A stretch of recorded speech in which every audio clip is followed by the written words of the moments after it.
Bonjour à tous, bienvenue dans ce tutoriel où on va parler sur Samba 4. Samba, c'est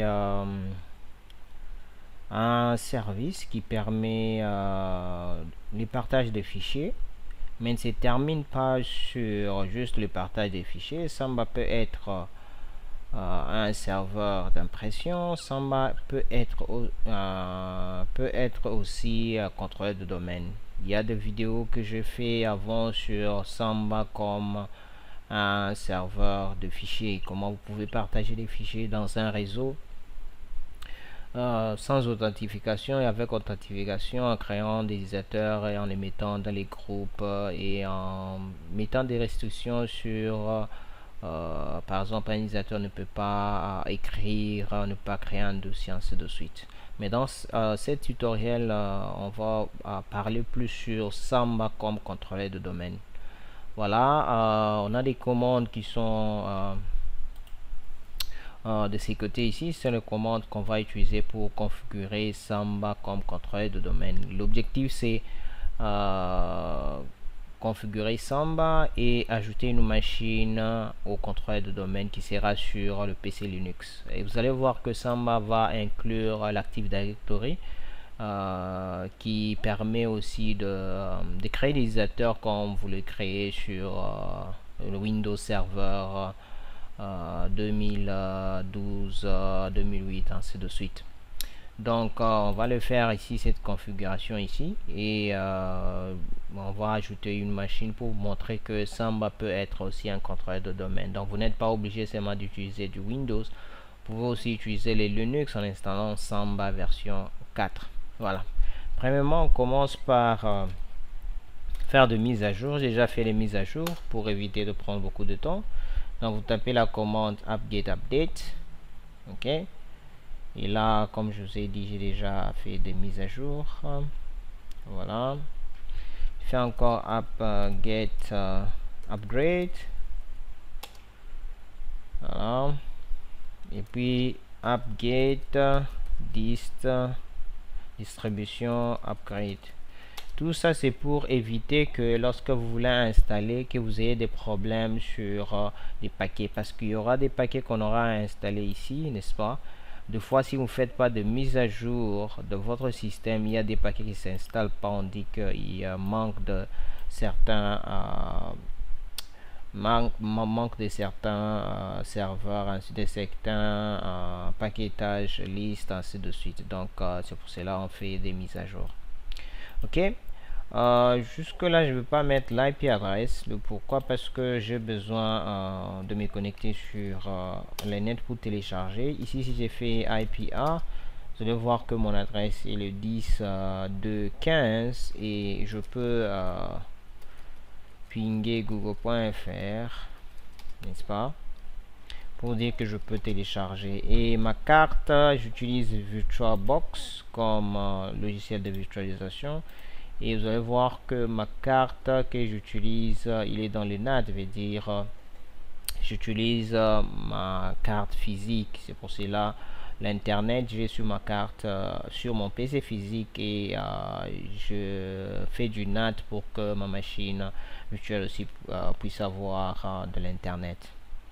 Ok, donc cette partie, je vais juste éditer etc network. J'utilise d'Ubuntu 16.04. Voilà, ici je vais mettre juste les adresses. 192 mon IP adresse, 168.1.5. j'ai mis le netmask, le masque de sous-réseau. J'ai mis le réseau. Voilà, j'ai mis un broadcast. Broadcast, vous pouvez mettre ou ne pas mettre, mais dans mon cas, je vais tout mettre juste pour vous montrer toutes les configurations. Gateway, on passerait par défaut. J'ai mis le DNS serveur qu'on aura utilisé. Name serveur 192.168.1.5 et DNS search malkia.com. malkia.com sera le nom de mon domaine. Ok, donc malkia.com. Vous pouvez créer différents noms, et comme j'ai besoin du Je vous ai dit que j'ai besoin de télécharger, donc j'ai mis des commentaires ici pour que ça ne puisse pas être appliqué. Ok, et par après je vais modifier ça. Ok, j'enregistre. Je dois éditer. D'abord je vous montre mon système. Hostname CTL. Je m'excuse, il y a un problème ici. Voilà, ça c'est mon système serveur Lubumbashi, c'est ça le nom. Et vous avez d'autres informations là-bas. Ok, je vais éditer le fichier hostname. Voilà, serveur Loom, ça c'est le nom de mon serveur. Je vais éditer le fichier host. Ok, à partir d'ici je dois changer, n'est-ce pas, l'IP adresse ici. Je mets 192.168.1.5. Avant j'avais fait des configurations sur serveur call, c'est le serveur Lubumbashi. Mais avant ça je vais mettre, donc je mets ces configurations ici. Ok, les configurations qui sont ici pour que un PC peut pinguer Malkia, serveur Lubumbashi Malkia.com, on peut pinguer serveur Lubumbashi. Ok, donc je mets serveur Lubumbashi Malkia qui est le domaine.com et serveur Lubumbashi. Ok, j'enregistre. Ok, il y a un fichier que je vais éditer après, c'est ce fichier ici, nano etc resolve.conf. Ça je vais l'éditer après. Ok, voilà. Avant ça, comme je viens de changer le nom de host, je redémarre ma machine avec reboot now. Je vais prendre une pause et par après, quand la machine sera affichée, on va continuer.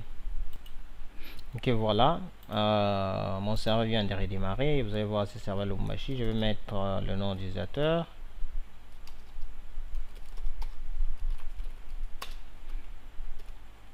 Ok, voilà. Je vais passer super utilisateur, continuer avec d'autres configurations. Maintenant, comme je suis là, je vais installer ces paquets ici, n'est-ce pas? Je vais installer le paquet Samba, le paquet Kerberos. Donc pour l'authentification, c'est un serveur d'authentification, un serveur third party. Ok, on a aussi Kerberos config qui a des configurations. Winband parce qu'on veut faire que Samba soit contrôleur de domaine. Et Winband vous permet aussi de créer des utilisateurs, des groupes et gérer des groupes dans le domaine parce que on va ajouter un PC qui est Windows. Ok, Winband vous permet de faire ça. L'IPAM permet aussi des authentifications. Ok, toujours dans le groupe. Et libNSS aussi joue de rôle toujours des configurations de mots de passe ainsi de suite. Ok, ce sont des paquets qu'on va installer. Donc apt-get install Samba, on a Kerberos 5 user, on a Kerberos 5 config, on a Winbind, on a libpam winbind, libnss winbind. Ok, ce sont des paquets qu'on va installer. Voilà, mais dit il va prendre 14 mégas. Voilà. Ok. Puis par après, quand on va télécharger ces paquets ici, on va vous demander une fenêtre va s'afficher où on va vous demander de compléter. Ok, ça ce sont des paramètres qu'on va compléter. Malkia.com, serveur comme hostname pour Kerberos et aussi hostname pour l'administrateur. On va compléter avec ces informations ici. Ok, je vais ok, ce sont deux, donc ça va terminer bientôt là. Une chose, c'est qu'il faut avoir de l'internet. Ok, sur les Linux, vous avez toujours besoin de l'internet pour télécharger les paquets, parce que vous téléchargez un paquet, il a besoin d'un autre paquet secondaire. Ce qui dirait, vous avez A, B, C, D. Vous téléchargez A, il a besoin du paquet B et B a besoin du paquet C. Ok, on est ici déjà sur malkia.com Et à l'intérieur, utiliser tabulation, n'est-ce pas, et la barre d'espace. Ok, barre d'espace pour confirmer. Et ici j'ai dit, j'ai mis serveur loop malkia.com en minuscule, là-bas c'était en majuscule. Et puis on continue, j'ai mis encore serveur loop malkia.com. ok, donc les trois les informations qui sont là. Ok, puis après on va activer les IP adresses. Donc on va aller là-bas, on change les IP adresses, on quitte le NAT, on va aller dans les réseaux internes et on change les IP adresses et je vais redémarrer. C'est fichier ici, je ne vais pas l'éditer. Quand je veux changer directement les IP adresses ici, directement ces fichiers va se configurer de soi. Mais si ça ne se configure pas, vous pouvez l'éditer manuellement, mais ce n'est pas recommandé. Ok, après avoir mis les IP adresses, ok, là maintenant on va stopper des services, n'est-ce pas, on va stopper ces services ici. Ok, je rentre encore ici comme il vient de terminer. Voilà, j'ai dit je vais aller dans Nano etc Network dans l'interface. Voilà, je viens ici, comme je n'ai pas besoin d'installer un autre paquet, je mets statique. Si j'active,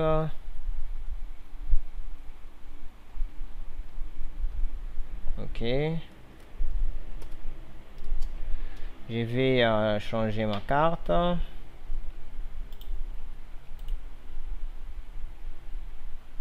Voilà, j'ai mis dans les réseaux internes. Ok, puis j'ai fait if down npos3, ok, pour désactiver ma carte. Puis if up npos3 pour l'activer. Ok, j'ai fait if config pour vérifier. Voilà, j'ai du 10 mais on a déjà changé. Je vais redémarrer mon PC. Mais ici, si j'ai fait par exemple ping www.google.fr, il ne va pas répondre. Ok, parce que il a déjà changé les IP adresses, mais sur la carte, ce n'est pas encore changé. Je vais redémarrer mon serveur.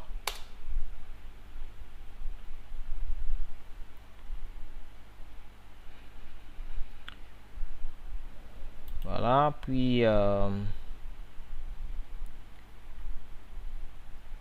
par après on va vérifier ces fichiers ici et je vais continuer avec ces configurations. Il y a beaucoup de configurations à faire, hein. Ça prend un peu du temps, mais il faut savoir quelle est la commande que vous êtes en train de taper. Je vais commencer à expliquer les commandes au fur et à mesure qu'on est en train de configurer le serveur. Cette vidéo aura beaucoup de minutes, ok, parce qu'on doit tout configurer avant que je ne passe à d'autres configurations, à un autre tutoriel sur le Samba. Voilà, le mot de passe.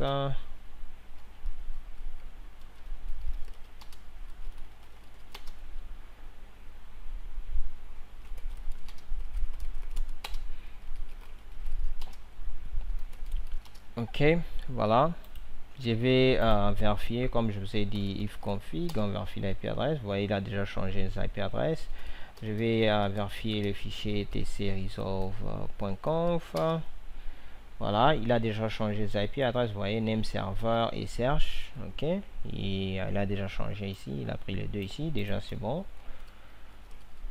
Ok, maintenant ce que je vais faire, c'est stopper le service parce que je dois éditer ces services ici, Samba SMBD. Ok, il y a une vidéo sur Samba, vous allez voir, c'est SMBD, les services de partage de fichiers, NBD qui fait une résolution de nom, et on a du WinBind, veut dire Windows Bind, ok, parce qu'on va utiliser aussi les PC Windows et on les intègre au domaine. Donc je commence d'abord par stopper ces services là, système CTL stop samba.ad-dc.service. on les stoppe. Ok, je vais stopper aussi d'autres services, smbd.service, nmbd.service, et on a winbind.service. Voilà. Puis après avoir stoppé, je dois les désactiver. Tout ça parce que je ne veux pas qu'un service puisse être activé avant que je ne puisse configurer. dc.service, smbd.service, et j'ai nmbd.service et winbind.service. Voilà. Ok. Maintenant, par après, quand j'ai désactivé les services, ce que je vais faire, je vais créer un backup de ces fichiers ici, n'est-ce pas? J'ai fait move etc samba, et je mets etc samba smbd.conf, donc etc samba smb.conf.initial. Vous pouvez mettre tout ce que vous voulez. Ok, voilà. Et puis je vais commencer maintenant à créer ce qu'on appelle du provision du domaine. Ok, je vais créer provision du domaine. Le mot de passe que je vais utiliser pour mon serveur, il est là. Ce n'est pas un mot de passe crypté. Ok, c'est juste un mot de passe simple que je vais utiliser. Et mais normalement, dans un serveur de production, vous devez utiliser un mot de passe solide. Ok, donc je vais utiliser cette commande ici pour faire une provision de domaine. Donc Samba Tools domain provision use RFC 2307 et puis interactive. Ok, voilà. Ici realm c'est Malkia, j'appuie sur entrée. Domaine c'est Malkia, pas de problème. DC serveur, je ne mets rien. Backend ne mettez rien. Et ici l'IP adresse, on vous dit que c'est le 192.168.5, je suis dans le bon. Et ici je dois mettre le mot de passe. Je mets le mot de passe. Voilà. Et là on fait une provision du domaine. Puis après je vais configurer le Kerberos. Ok, je vais supprimer le fichier Kerberos installé avant dans etc. Ok, comme vous allez voir ici, je vais le changer. Je le prends, celui-ci, j'ai créé. Voilà, le domaine est installé là-bas. Vous voyez serveur role, serveur Lubumbashi, Malkia, ainsi de suite. Ce que je vais faire, je vais faire aussi une copie du fichier kerberos.conf dans etc kerberos.initial. Ok, puis je vais faire un link, ok, de ce fichier ici, lib samba private kerberos.conf dans etc. Ok, donc qui dirait, vous pouvez le copier, mais moi je crée juste un lien, ok, de ce fichier ici, je les mets dans etc. etc, vous savez que etc c'est un dossier où il y a toujours des fichiers de configuration sur le Linux. Voilà, maintenant je dois démarrer le service que j'avais arrêté avant. Système CTL start samba.ad-dc samba- ce n'est pas .ad-dc.service, et j'ai vérifié le statut, n'est-ce pas, samba statut, juste pour voir s'il fonctionne. Voilà, il fonctionne, vous voyez, active. Et puis je vais l'activer, système NMB, et puis je dis enable, ok, samba service. Voilà. Ok, après ça je dois n'est-ce pas, je dois faire des tests. Ok, ce sont juste des tests que j'utilise pour vérifier le netstat. Donc je dis netstat, ok, les options ULPN, et ce que j'ai besoin, j'utilise du IY Donc j'ai besoin juste de ces informations ici, SMBD et puis Samba. Donc on va juste m'afficher ces informations ici. Voilà, vous voyez Samba 1.5 ainsi de suite. Ça c'est juste des informations. Et puis je vais vérifier Samba Tools Domain Level pour savoir quel est le domaine qu'on a installé. Et vous allez voir que le domaine que j'utilise ici, que je vais utiliser, c'est du Windows 2008 R2. Ok, donc le Samba 4 a inclus Active Directory. Ok, et ce que moi j'utilise dans le Samba 4, c'est 2008 R2. Voilà, puis je vais faire de ping local. Je fais un ping -c3 veut dire 3 ping à malkia.com juste pour vérifier si la résolution de nom fonctionne. Voilà. Voilà, il passe, donc 3 ping, n'est-ce pas? Je vais faire encore un autre ping à serveur lubumbashi malkia.com. Ok, il fonctionne. Je vais faire encore un autre ping, n'est-ce pas, à serveur lubumbashi. Ok, il fonctionne, donc je sais que le résultat de nom va fonctionner sans problème. Maintenant, à part ça, je vais faire des requêtes, n'est-ce pas, sur ce serveur host-a malkia.com. Voilà, on me dit que Malkia a the address, ça c'est l'adresse de Malkia. Ce sont des requêtes que je suis en train de taper, -t à serveur lubumbashi malkia.com. Voilà, même adresse. Et on va maintenant tester notre Kerberos. Ok, notre serveur Kerberos, kerberos._udp malkia.com.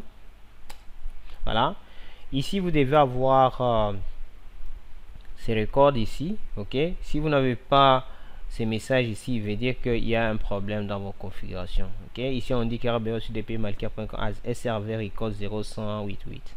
Ok, je vais essayer aussi avec du LDAP. LDAP aussi permet aussi l'authentification. LDAP utilise le TCP malkia.com. Voilà, aussi il a les records ainsi de suite. Donc jusque là tout fonctionne bien.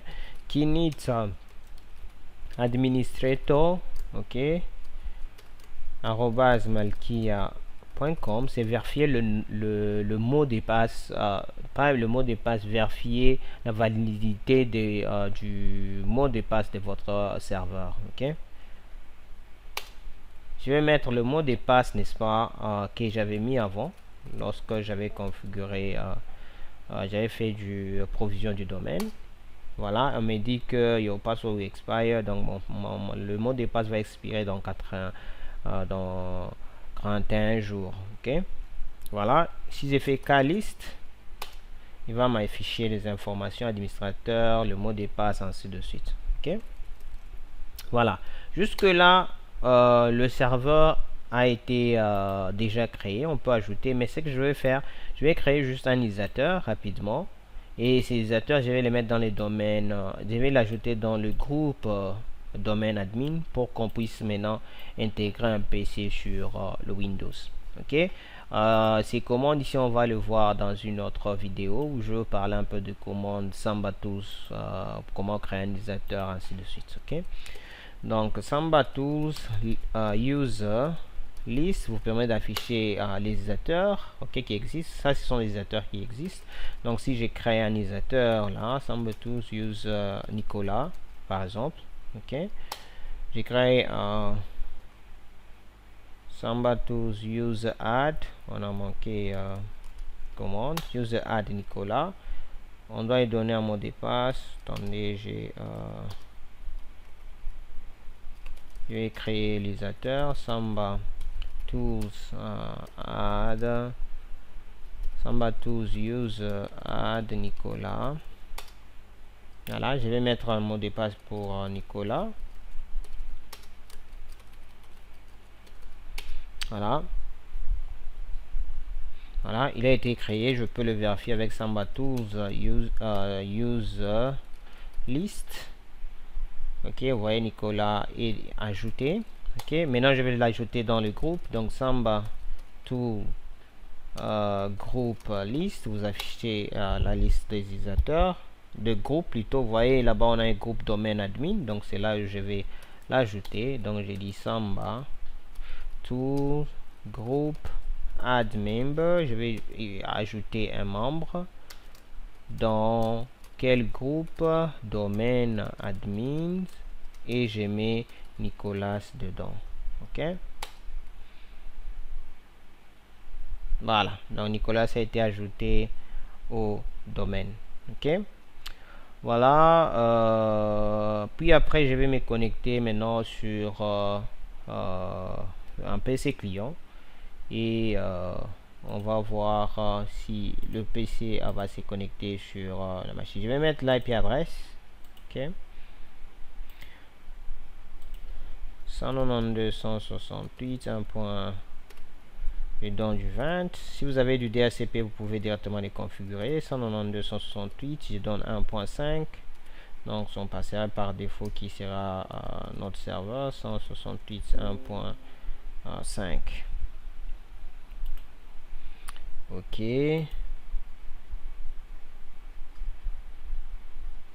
voilà, close.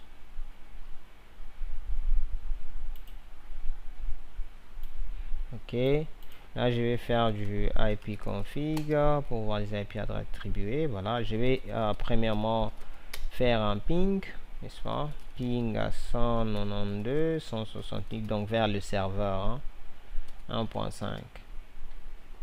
Voilà, il répond. Et à partir du serveur aussi, je vais faire un ping 192.168.1.20, n'est-ce pas. Voilà, il répond aussi. Il veut dire que les deux PC peuvent communiquer. Maintenant, je vais ajouter cette machine au domaine. Voilà, vous êtes là-bas, propriété.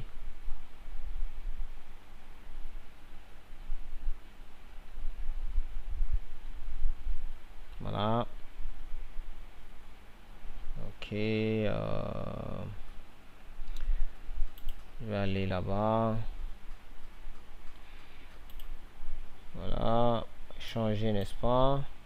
Il a domaine, n'est-ce pas, malkia.com. Apparemment, cette machine a été déjà enregistrée. Je vais le remettre à niveau pour que je puisse ajouter. Donc, je vais faire une pause. Voilà, le même PC, j'avais configuré domaine avant. Ok, je l'ai réinitialisé. Ok, je vais mettre des IP adresses parce que il manque deux IP adresses. Ok, donc là je recommence les mêmes configurations. 108.1.20 et on met son gateway 1.5. 192.168.1.5.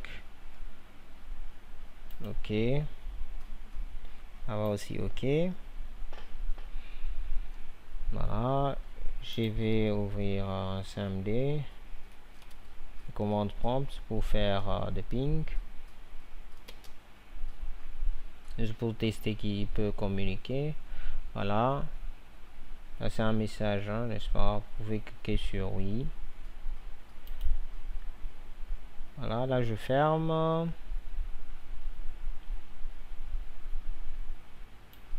Et je vais encore tester. Ping 192.168.1.5. Voilà, il passe. Je vais aller sur les serveurs aussi. Je fais encore un ping.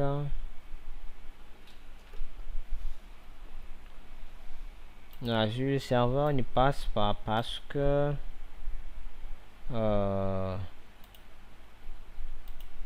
je montre le pourquoi il ne passe pas. Parce que normalement ici on n'a pas encore partagé la découverte sur les réseaux. Donc il faut toujours activer la découverte sur les réseaux et le partage de fichiers. Ok, si vous voyez bien les serveurs jusque là, vous voyez rien ne passe. Si je vais faire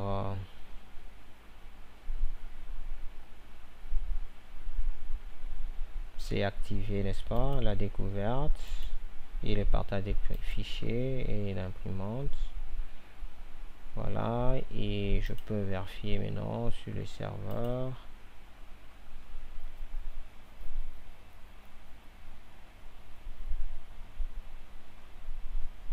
On va attendre qu'il puisse enregistrer. Mon PC prend un peu beaucoup de temps.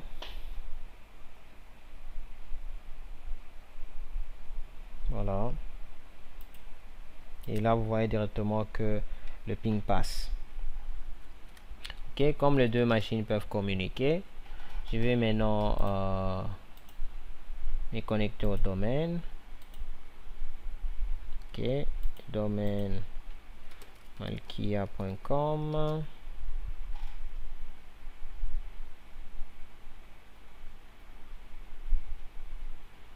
Faut aussi patienter, n'est-ce pas?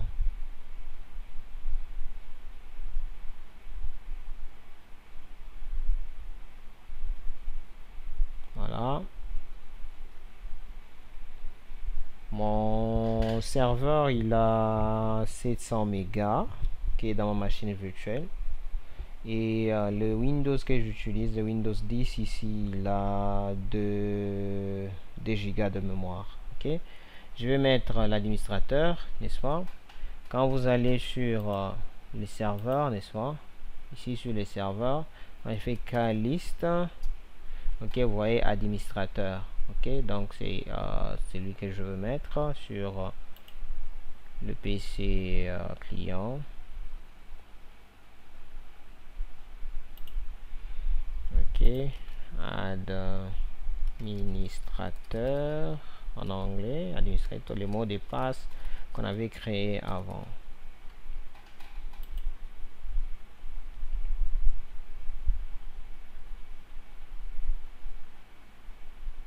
Ok, donc c'est ça les procédures pour créer un contrôleur de domaine côté Linux et ajouter, vous voyez là-bas, bienvenue dans le domaine Malkia. Ok, et on va demander de redémarrer et voilà, on redémarre le service. Je vais faire une pause et on va continuer quand la machine va redémarrer. Voilà, la machine vient de redémarrer.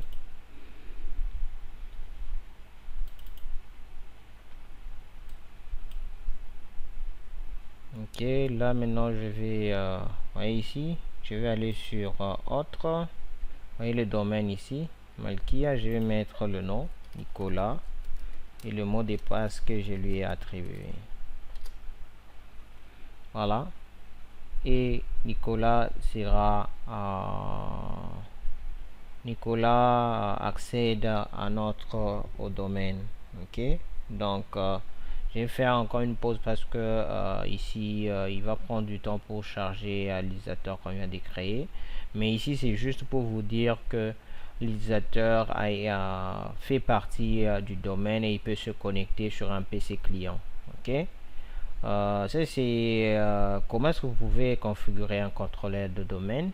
Ok, il y a beaucoup d'informations, beaucoup de commandes à taper, mais comme je l'ai dit avant, pour ne pas gaspiller beaucoup d'argent dans votre entreprise, vous pouvez utiliser un contrôleur de domaine Linux qui est free. Vous n'avez pas besoin de payer des licences pour ça. Ok, il fait la même chose comme le Windows. Et vous voyez sur mon site, je dis full RSAT, veut dire que vous pouvez ajouter des outils d'administration et à partir de ce PC ici, vous pouvez créer des utilisateurs, ainsi de suite. Ok, je vais faire une pause et je vais vous montrer comment est-ce que vous pouvez utiliser le RSAT pour créer des utilisateurs. Qui dirait vous utilisez l'Active Directory, n'est-ce pas, sur le PC client. Le PC est toujours en train de charger, donc je vais faire une pause et on va continuer après. Voilà, l'utilisateur vient de se connecter, on peut le vérifier ici. Ok, vous voyez l'utilisateur est là. Nicolas. Ok, c'est l'utilisateur. Et je peux utiliser les outils d'administration. Ok, pour aller dans les outils d'administration, vous ouvrez Control Panel, le panneau de configuration. Vous pouvez les appeler directement à partir d'ici. Ok, vous pouvez taper l'outil à partir d'ici. Ok, pour installer les outils, il faut aller dans ajouter des applications, ok, et fonctionnalités, et à partir de là, vous pouvez les télécharger, n'est-ce pas? Et vous téléchargez un outil si vous voulez, par exemple le DNS, vous téléchargez le RSAT DNS. Si vous voulez utilisateur et ordinateur, vous utilisez là-bas. Donc vous ouvrez panneau de configuration, vous allez dans système et sécurité et les outils d'administration ici en bas.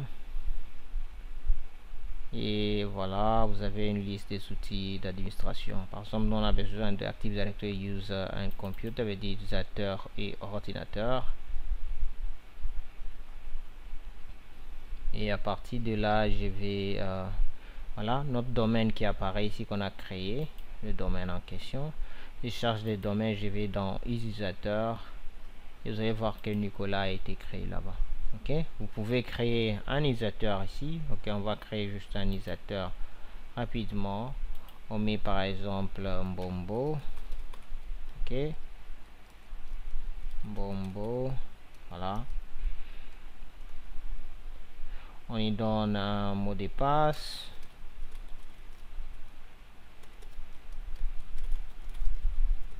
Voilà, je donne un mot de passe. Et là je viens de créer. Si je vais vérifier l'utilisateur en question, s'il a été créé sur le serveur, vous connaissez la commande Samba tools user list, et vous allez voir qu'un Bombo aussi a été créé ici. Ok, donc ce que je vous ai dit, que vous pouvez maintenant utiliser les outils d'administration. Ok, ces outils d'administration aussi, les outils d'administration qu'on utilise ici sur Windows Server existent, mais moi je l'utilise sur un PC client et sur un utilisateur qui fait partie dans le domaine admin, et qu'il a le droit de créer utilisateur. Donc vous pouvez utiliser ces outils ici pour créer des utilisateurs, créer des groupes, ajouter des utilisateurs dans des groupes.